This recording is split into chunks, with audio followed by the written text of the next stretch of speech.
ഗ്രേത്ത Thunberg. വിവർത്തനം Premanand Champad.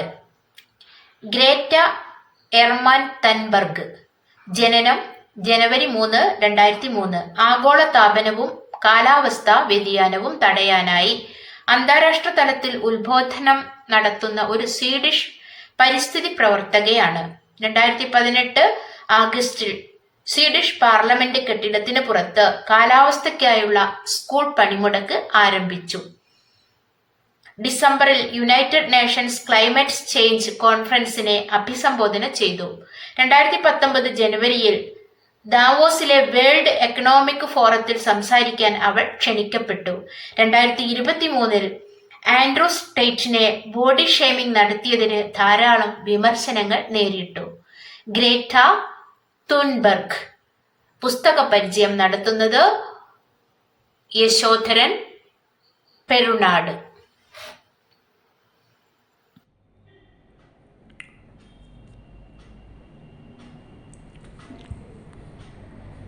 Greta Thunberg കാലാവസ്ഥയുടെ കാവലാൾ.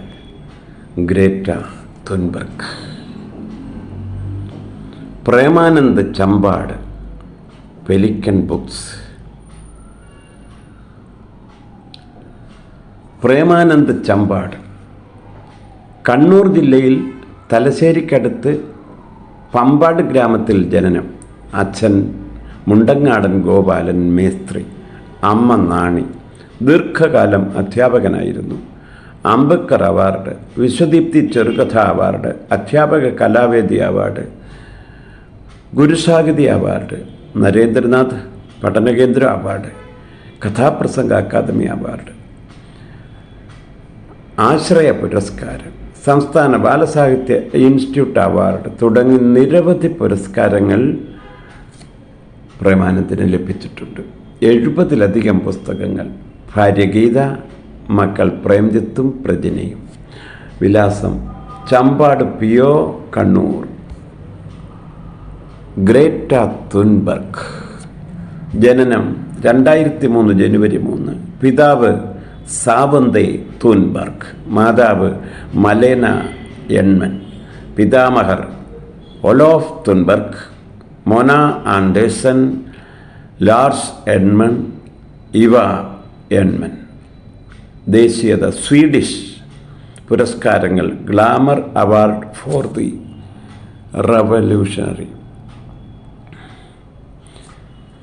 നിങ്ങളെപ്പോലുള്ള ജനങ്ങളുണ്ടെങ്കിൽ മറ്റൊരു ലോകം സാധ്യമാണ്. ഒരുപാട് യുദ്ധങ്ങൾ ജയിക്കേണ്ടതുണ്ട്. നമ്മളെല്ലാവരും ഒരുമിച്ചാൽ യുദ്ധങ്ങളെല്ലാം ഒന്നായി നേടാം. കൂടുതൽ നല്ലൊരു ലോകമാണ് നമ്മുടെ ലക്ഷ്യം. ഒറ്റയ്ക്കത് സാധ്യമേ അല്ല. സഹായിക്കാൻ കഴിയുമെങ്കിൽ ഇന്ന് തന്നെ ചെയ്യുക. നിങ്ങളുടെ പിന്തുണയില്ലാതെ നമുക്ക് നിലനിൽക്കാൻ കഴിയില്ല. ഗ്രേറ്റ തൂൻബർഗ്. വായന തുടരുന്നു. നിലനിൽപ്പ് അപകടത്തിലാണ്. ഭൂമിക്ക് താങ്ങാവുന്നതിനേക്കാൾ ചൂട് കൂടി വരികയാണ്. ഇത് മനസ്സിലാക്കി പ്രവർത്തിക്കാൻ ഓരോ മനുഷ്യനും തയ്യാറാവേണ്ടതുണ്ട് എന്നോർപ്പിക്കാൻ അവതാരമെന്ന പോലെ ലോകത്തിനു മുന്നിൽ വന്നിരിക്കുകയാണ് ഗ്രേറ്റ തൂൻബർഗ്. ഐക്യരാഷ്ട്രസഭയുടെ കാലാവസ്ഥാ വ്യതിയാനത്തെക്കുറിച്ചുള്ള സമ്മേളനത്തിൽ 15 വയസ്സുള്ള ഗ്രേറ്റ ധീരമായി പറഞ്ഞത് ലോക നേതാക്കൾ ഉത്തരവാദിത്വമില്ലാത്ത കുട്ടികളെപ്പോലെ പെരുമാറുന്നു എന്നാണ്. തപിക്കുന്ന ഭൂമിയെ തണുപ്പിക്കാനുള്ള പോരാട്ടം ലോക നേതാക്കൾ ഇഷ്ടപ്പെട്ടാലും ഇഷ്ടപ്പെട്ടില്ലെങ്കിലും ആസന്നമായി സംഭവിച്ചിരിക്കും എന്ന് ഗ്രേറ്റ തറപ്പിച്ചു പറയുന്നു. 2018 ആഗസ്റ്റ് മാസം സ്വീഡനിലെ സ്കൂളിൽ ഗ്രേറ്റ തൂൻബർഗ് ഒറ്റയ്ക്ക് കാലാവസ്ഥാ സംരക്ഷണത്തിനുള്ള സമരം ആരംഭിച്ചു. ലോകത്തിൻ്റെ വിവിധ ഭാഗങ്ങളിലായി 20,000 വിദ്യാർത്ഥികൾ തൂൻബർഗിൻ്റെ സമരത്തിൽ പങ്കുചേർന്നു. ലോകത്തിലെ 270ഓളം പട്ടണങ്ങളിലേക്ക് സമരം പടരുകയുണ്ടായി. Australia, England, Belgium, America, Japan എന്നിവിടങ്ങളിലൊക്കെയും സമരം വ്യാപിച്ചു. എണ്ണമറ്റ ജനങ്ങൾ കഴിഞ്ഞ കാൽനൂറ്റാണ്ടായി ഐക്യരാഷ്ട്രസഭയുടെ കാലാവസ്ഥയുമായി ബന്ധപ്പെട്ട സമ്മേളനങ്ങളിലെല്ലാം ലോക നേതാക്കളോട് ആവശ്യപ്പെടുന്നുണ്ട് താപവിസർജനം ഉപേക്ഷിക്കണമെന്ന്. എന്നാൽ അതിനൊരു പരിഹാരവും ഉണ്ടായിട്ടില്ല എന്ന് മാത്രമല്ല, വർദ്ധിച്ചു കൊണ്ടിരിക്കുകയുമാണ്. അതുകൊണ്ട് നമ്മുടെ ഭാവിക്ക് വേണ്ടി ലോക നേതാക്കളോട് യാചിക്കാനില്ലെന്നാണ് തുൻബർഗ് പ്രഖ്യാപിച്ചിട്ടുള്ളത്. അവരുടെ ഇഷ്ടാനിഷ്ടങ്ങൾക്കനുസരിച്ചല്ല മാറ്റങ്ങൾ ഉണ്ടാകാൻ പോകുന്നതെന്നും അവരെ അറിയിക്കുവാനുള്ള ഉറച്ച തീരുമാനത്തിലാണ് ഗ്രേറ്റ തുൻബർഗ്. ലോക നേതാക്കൾ കുട്ടികളെപ്പോലെ പെരുമാറുമ്പോൾ കുട്ടികൾ തന്നെ ആ ഉത്തരവാദിത്വം ഏറ്റെടുത്തേ മതിയാവും. പഴയ തലമുറ നമുക്ക് വേണ്ടി ഏത് രീതിയിലാണ് പ്രവർത്തിച്ചതെന്ന് മനസ്സിലാക്കിക്കൊണ്ട് മാത്രമേ പുതിയ തലമുറ പ്രവർത്തിക്കാൻ പാടുള്ളൂ. നമ്മുടെ ശബ്ദം എല്ലാവരെയും കേൾപ്പിക്കേണ്ടതുണ്ട്. പോളണ്ടിലെ കാറ്റോവൈസിൽ ചേർന്ന സമ്മേളനത്തിൽ 200ഓളം രാജ്യങ്ങളിലെ പ്രതിനിധികൾ പങ്കെടുത്തു. 2015 പാരീസ് സമ്മേളന തീരുമാനത്തെ ഭൗമതാപത്തിനെതിരായ വീക്ഷണമാണ് കാറ്റോവൈസിലും ആവർത്തിച്ചത്. ഒപ്പം തീരുമാനത്തെ മൂർത്ത രൂപത്തിൽ പ്രായോഗികമാക്കാനും നിശ്ചയിച്ചു. നമ്മുടെ സാംസ്കാരിക നേട്ടങ്ങളും ഒരുപാട് ജീവജാലങ്ങളുടെ വംശനാശവും സംഭവിക്കാതിരിക്കണമെങ്കിൽ ഉടനെ പ്രവർത്തനങ്ങൾ ആരംഭിക്കണം എന്നാണ് ഡേവിഡ് അറ്റംബറോ ആവശ്യപ്പെടുന്നുണ്ട്. ഐക്യരാഷ്ട്രസഭയുടെ സെക്രട്ടറി ജനറലായ ആന്റോണിയോ ഗുട്ടറസുമായി ഗ്രേറ്റ തുൻബർഗ് കൂടിക്കാഴ്ച നടത്തുകയുണ്ടായി. നമ്മുടെ നിലനിൽപ്പ് അപകടത്തിലാണെന്ന യാഥാർത്ഥ്യം തിരിച്ചറിയുന്നതിന് അടുത്ത സമ്മേളനം ഉപകരിക്കുമെന്ന് പ്രതീക്ഷിക്കുന്നതായി ഗ്രേറ്റ തുൻബർഗ് അദ്ദേഹത്തെ അറിയിച്ചു. മനുഷ്യവംശം നേരിട്ട ഏറ്റവും വലിയ പ്രതിസന്ധി ഘട്ടമാണിത്. ആദ്യം വേണ്ടത് അപകടത്തിൻ്റെ ഭീകരത മനസ്സിലാക്കുകയാണ്. ആഗോള താപ വിസർജനത്തിനെതിരെ ചെയ്യാവുന്നതൊക്കെയും ഉടനെ ചെയ്ത് സംരക്ഷിക്കേണ്ടതൊക്കെയും സംരക്ഷിക്കുകയും ചെയ്യണമെന്ന് ഗ്രേറ്റ തുൻബർഗ് ആവശ്യപ്പെട്ടു.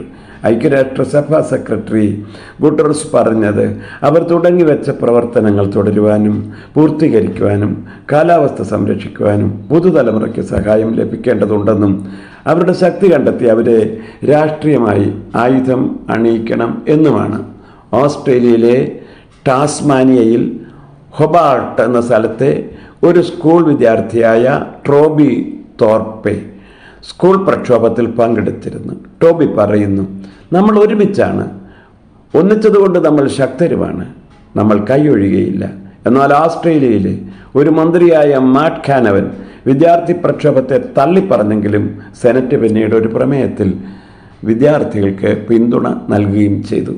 തുൻബർഗ് കൊളുത്തിയ സമരാഗ്നിയുടെ അതിവേഗമുള്ള വ്യാപനം അത്ഭുതകരമായിരുന്നു. ആരും വ്യത്യസ്തത ഉണ്ടാക്കുന്നതിൽ ചെറുതല്ല എന്ന് തെളിയിക്കുന്നതായിരുന്നു പ്രക്ഷോഭത്തിൻ്റെ ചേരിയിൽ ഇത്രയധികം ആളുകൾ അണിചേർന്നതിൽ നിന്നും മനസ്സിലാകുന്നതെന്ന് ഗ്രേറ്റ പ്രസ്താവിച്ചു. അമേരിക്കൻ വിദ്യാർത്ഥികൾ തുൻബർഗിൻ്റെ ആവേശഭരിതരായി ക്ലാസുകൾ ബഹിഷ്കരിച്ചു പുറത്തിറങ്ങി. ഗ്രേറ്റയുടെ കാലാവസ്ഥാ വ്യതിയാനത്തിനെതിരെ എന്ന ആശയം സഹപാഠികൾ പോലും ആദ്യം അംഗീകരിച്ചിരുന്നില്ല. ഒറ്റയ്ക്ക് സമരം ചെയ്തോളാമെന്ന ഉറച്ച നിലപാടെടുത്ത ഗ്രേറ്റയ്ക്ക് പിന്നിൽ എല്ലാവരും ക്രമേണ അണിനിരക്കുകയായിരുന്നു.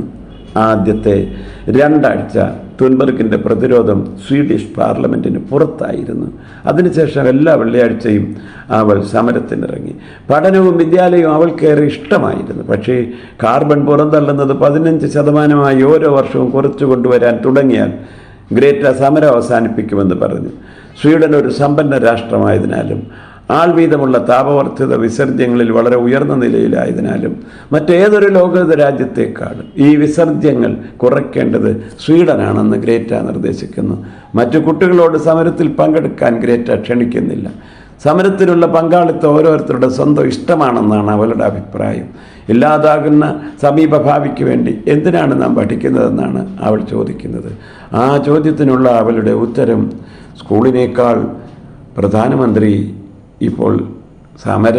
പ്രധാനമാണ് ഇപ്പോൾ സമരം എന്നുള്ളതാണ്. തുൻബർഗിൻ്റെ പിതാവ് സാവന്തെ അവളുടെ പ്രക്ഷോഭത്തെ പിന്തുണയ്ക്കാൻ ധൈര്യം കാണിക്കുന്നില്ല. വിദ്യാലയത്തിൽ നിന്നുള്ള സമരം ഒഴിവാക്കി അവധി ദിവസങ്ങളിൽ പ്രക്ഷോഭം നടത്തിക്കൂടെ എന്ന് സാവന്തെ ഗ്രേറ്റയോട് ചോദിച്ചു. അത് പോരാ എന്നായിരുന്നു ഗ്രേറ്റയുടെ മറുപടി. കാർബൺ ഡൈ ഓക്സൈഡ് പുറന്തള്ളുന്നത് കൊണ്ട് സംഭവിക്കുന്ന ഹരിതഗൃഹ പ്രഭാവത്തെ ആദ്യമായി 1896 കണക്കുകൂട്ടി കണ്ടെത്തിയ നോബൽ സമ്മാന ജേതാവായ സാവന്തെ അറേനിയസിൻ്റെ പിന്മുറക്കാരിയാണ് തുൻബർഗ്. അതുകൊണ്ട് തന്നെ ഗ്രേറ്റയുടെ സമരം കൂടുതൽ അർത്ഥവത്താകുന്നു. ഇവിടെ വായന നിർത്തുന്നു.